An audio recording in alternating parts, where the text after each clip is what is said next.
Nous parvenons dans cette deuxième partie de la séance du 14 décembre 2021 au terme, d'une part, de la deuxième partie de cette réflexion concernant la devise républicaine, deuxième partie que j'avais fait figurer sous le titre Réciprocité de la liberté et de l'égalité, et d'autre part, au terme donc de cette année civile, puisque ceci est le dernier cours pour 2021. J'avais terminé la moitié précédente de la séance du 14 décembre, j'avais terminé en expliquant la raison pour laquelle l'article 5 pose une limite à ce que la loi a le droit d'interdire. J'avais noté ce qu'il y a de paradoxal dans le fait de définir ce que la loi a le droit de faire ou de ne pas faire, d'interdire, de prescrire, puisque c'est la loi qui pose évidemment en régime républicain toute défense et toute obligation. Et j'avais expliqué que cette précision qu'apporte l'article 5 tient au fait que la loi n'est pas un absolu, qu'il n'y a relativement à la loi que deux instances qui aient valeur d'absolu. La première, la souveraineté populaire, et la seconde, le droit naturel. Mais il y a dans le droit naturel un niveau d'absoluité, si on peut dire, supérieur encore à celui de la souveraineté populaire, puisque, comme je l'avais dit, la souveraineté populaire ne peut rien décider, elle ne peut rien faire qui ne s'inscrive dans les cadres définis par le droit naturel. Et c'est ce que rappelle très explicitement le préambule de la déclaration de 1789. Lorsque il est écrit dans ce préambule que la présente déclaration doit être, je cite, ouvrez les guillemets, constamment présente à tous les membres du corps social, afin que les actes du pouvoir législatif et ceux du pouvoir exécutif, pouvant être à chaque instant comparés avec le but de toute institution politique, en soient plus respectés. Et donc, comme je l'avais dit, la déclaration, c'est le discours même du droit naturel. C'est le droit naturel qui prend la parole, ou plutôt qui prend la plume, par le truchement, par l'intermédiaire des hommes qui prennent la responsabilité d'inscrire ces droits dans un texte qui acquiert pour cela un caractère absolu. Quant au concept de souveraineté, il n'a de sens que relativement à une volonté. Qu'est-ce que veut dire souverain? Est souveraine une volonté qui se détermine et s'impose en vertu de sa seule autorité, sans être obligée vis-à-vis de quoi que ce soit ou de qui que ce soit d'autre qu'elle-même. Être souverain, c'est tout simplement n'avoir de compte à rendre à personne. Et donc, l'acte essentiel de la révolution, chacun le sait, cette révolution qui s'ouvre au moment même où l'on rédige cette déclaration des droits de l'homme et du citoyen. La révolution qui s'ouvre à ce moment-là, eh bien, a pour acte essentiel, c'est ça qu'il a défini comme révolution, de faire passer la souveraineté de la personne du monarque absolu, du roi, au peuple sur lequel le monarque régnait. Ce qui convertit les membres de ce peuple, de sujets qu'ils étaient, en sujets souverains, en sujets auteurs de la loi. Sujets, ils le sont toujours, car pour être membres du peuple souverain, ils n'en sont pas moins assujettis à la loi qui émanera de ce peuple. Mais ils ne sont plus seulement sujets, ils sont désormais sujets, partie prenante de la souveraineté. Et donc la Déclaration des droits de l'homme et du citoyen, en même temps qu'elle énonce aux articles 3 et 6 du texte ce principe nouveau, révolutionnaire de la souveraineté populaire, eh bien cette Déclaration des droits de l'homme proclame que ce principe même trouve sa limite dans une instance supérieure à toute volonté, à toute souveraineté, serait-elle la souveraineté d'un peuple tout entier, serait-elle même, si l'hypothèse était envisageable, la souveraineté de l'humanité entière. L'humanité ne pourrait, même à l'unanimité, décider de quoi que ce soit qui aille à l'encontre ou qui détermine une violation des droits naturels qui sont inscrits dans sa nature même. Et donc, l'instance dont nous tenons ces droits naturels qui s'imposent absolument à toute volonté, cette instance, c'est bien sûr la nature elle-même. C'est pourquoi je ne crois pas du tout à l'idée quelquefois proposée selon laquelle cette déclaration des droits de l'homme et du citoyen constituerait, de la part des hommes qui sont réunis pour la rédiger et qui sont réunis, outre pour rédiger une déclaration des droits de l'homme, pour fabriquer une constitution. Eh bien, je ne crois pas du tout que la rédaction de cette déclaration soit pour ceux qui viennent de s'auto-proclamer représentants du peuple souverain. Je ne crois pas que la rédaction de cette déclaration soit l'acte inaugural de la souveraineté populaire. Ce n'est pas du tout un acte de souveraineté, la déclaration. Pour cette raison que nous avons affaire avec les droits naturels et imprescriptibles de l'homme, nous avons affaire à quelque chose qui n'est pas une affaire de volonté. Personne n'a à en décider. Les droits naturels de l'homme ne sauraient être ni créés, ni institués par qui que ce soit. Ils existent de toute éternité et indépendamment de quelque volonté ou décision que ce soit. Les constituants ne font donc pas acte de souveraineté, ils procèdent à une opération finalement beaucoup plus modeste, beaucoup plus humble, qui consiste à rappeler à la conscience des humains la faute que constitue, je cite le préambule de la déclaration, la faute que constitue, ouvrez les guillemets, l'ignorance, l'oubli ou le mépris des droits de l'homme. Ignorance, oubli ou mépris des droits de l'homme, je continue à citer le préambule de la déclaration, seule cause des malheurs publics et de la corruption des gouvernements. Avant de passer à l'examen du troisième et dernier terme de la devise, je vais essayer de récapituler le chemin parcouru. En partant de la liberté comme droit naturel de l'homme, articles 1 et 2 de la Déclaration. Ce texte de la Déclaration nous a conduit, premièrement, à une définition de la liberté comme droit civique. Puis, deuxièmement, en passant par l'égalité naturelle, cette même déclaration nous a conduit à une définition de l'égalité juridique de ces êtres humains, égalité au regard de leur aptitude à exercer cette liberté. Voilà le chemin que nous avons suivi.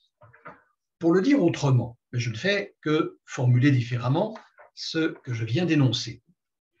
La liberté étant une prérogative naturelle de l'homme et tous les hommes étant égaux dans leur capacité à exercer cette prérogative, la société est tenue de reconnaître par la loi l'égalité de tous dans l'exercice de leurs droits naturels. C'est-à-dire qu'elle est tenue d'instituer pour chacun la liberté civile, définie par la possibilité pour chacun de faire tout, absolument tout, ce qui ne nuit pas à autrui, c'est-à-dire ce qui ne l'empêche pas d'exercer sa liberté naturelle à lui. Voilà comment tout se boucle. Je disais, la boucle est bouclée. Nous sommes revenus à la case départ, là où tout s'enracine, c'est-à-dire dans la liberté naturelle. Liberté et égalité sont donc revendiquées au niveau du droit comme des exigences légitimes parce que constatées au niveau du fait comme des données factuelles irrécusables parce qu'inscrites dans la nature même des choses. Hugo n'a donc pas tout à fait tort de parler d'axiome social, mais il n'a pas non plus tout à fait raison. En quoi n'a-t-il pas tout à fait raison à propos de la devise républicaine? Il n'a pas tout à fait raison, au moins pour ce qui concerne les deux premiers termes. Car je rappelle qu'on appelle axiome, et cette définition évidemment fait signe vers la science mathématique, on appelle axiome une proposition admise au départ d'un système déductif, mais une proposition admise pour son évidence même, ou bien même arbitrairement à la seule demande de celui qui construit ce système déductif. Eh bien, il n'est pas tout à fait approprié de parler d'axiome à propos de la devise républicaine, ou du moins de ces deux premiers termes, dans la mesure où, si liberté et égalité sont bien en position d'axiome, au sens où, en effet, ce sont les données initiales dont va partir la Déclaration des droits de l'homme. Si liberté et égalité sont bien en situation d'axiome, en revanche, elles n'ont pas tout à fait le statut d'axiome au sens où ce n'est pas leur évidence intrinsèque qui conduit à les adopter. Et c'est encore moins, évidemment, une postulation arbitraire de ceux qui nous demandent de les admettre.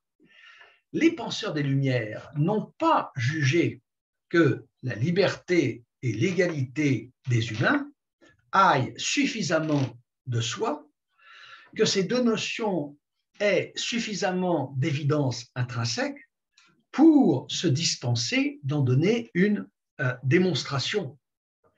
Même si, évidemment, cette démonstration ne pouvait pas figurer dans la déclaration. Une déclaration n'est pas un texte philosophique. Or, la démonstration d'une telle proposition, l'homme est naturellement libre, est une démonstration qui ne peut s'établir que sur un plan et à un niveau philosophique. Qu'elle soit ensuite, cette démonstration valide ou non, ça c'est une autre question. Mais il n'y a de démonstration de ce genre de proposition, bien sûr, que à partir de considérations philosophiques et au terme d'un raisonnement de nature philosophique. La déclaration n'est pas un texte philosophique, elle n'avait donc pas à produire cette démonstration, et bien entendu, la démonstration pouvait encore moins figurer dans la devise républicaine. S'il fallait absolument énoncer l'axiome fondamental des institutions républicaines, sans doute, il faudrait mentionner la liberté et l'égalité, mais il ne faudrait pas parler d'axiome social. C'est bien d'axiome naturel qu'il s'agit. Et cet axiome se ramènerait à un terme unique, le mot de liberté. Et je voudrais terminer en expliquant pourquoi Hugo a raison de voir dans ce qu'il appelle, à mon avis, de façon un peu approximative, l'axiome social. Il a raison de voir, en revanche, une gradation dans l'ordre dans lequel se présentent les termes de la devise républicaine. Au moins a-t-il raison en ce qui concerne les deux premiers. Pour ce qui concerne le troisième, il faudra voir, il faudra l'examiner pour lui-même, mais ce sera pour les fois suivantes. Il y a bien une gradation dans la mesure où il y a dans le parcours que nous venons d'effectuer permet de le comprendre, il y a en effet un primat conceptuel de la liberté sur l'égalité, quelque chose comme une antériorité de la liberté sur l'égalité. Dans la mesure où l'égalité n'est autre chose que, comme j'ai essayé de le montrer, la réciprocité des libertés. il faut noter ceci, que la liberté conserverait un sens si même il n'y avait qu'un seul humain sur la Terre. La liberté, dans une telle hypothèse, se ramènerait à la pure capacité de cet être à se diriger selon la raison et à maîtriser son existence et à la diriger à sa guise, en toute souveraineté. Mais cette liberté, dont serait déjà titulaire un individu idéalement isolé, solitaire, cette liberté n'aurait rien à voir avec un droit. Elle resterait tout entière de l'ordre du fait, elle signifierait une espèce de souveraineté absolue, sans limite, sans limite. Or, il est toujours de l'essence d'un droit de rencontrer ses limites. Comment est-ce que la liberté devient un droit? Elle devient un droit parce que pratiquement, dans la pratique sociale, dans la vie réelle, cette vie réelle impliquant, je l'ai dit, pour les humains, de vivre ensemble, de cohabiter, de coexister, la liberté devient un droit parce que la liberté, ma liberté individuelle, ne s'exerce jamais que dans une situation de coexistence, de cohabitation avec la liberté de l'autre. Et c'est à partir de là que se pose la question du droit. Et c'est à partir de là que peut s'opérer la déduction de l'idée d'égalité à partir du constat de ce fait, du moins de ce fait tel que l'affirment nos philosophes, un Hobbes, un Rousseau, par exemple, à partir du constat de ce fait que tous les hommes sont également à même d'exercer cette capacité que j'ai précédemment mentionnée. Et c'est par là donc que la liberté devenant un droit, l'égalité devient elle-même un droit. Ce n'est pas que l'égalité soit en soi un droit individuel. Il n'y aurait aucun sens à dire j'ai droit à l'égalité. Non, j'ai droit à ce que ma liberté soit reconnue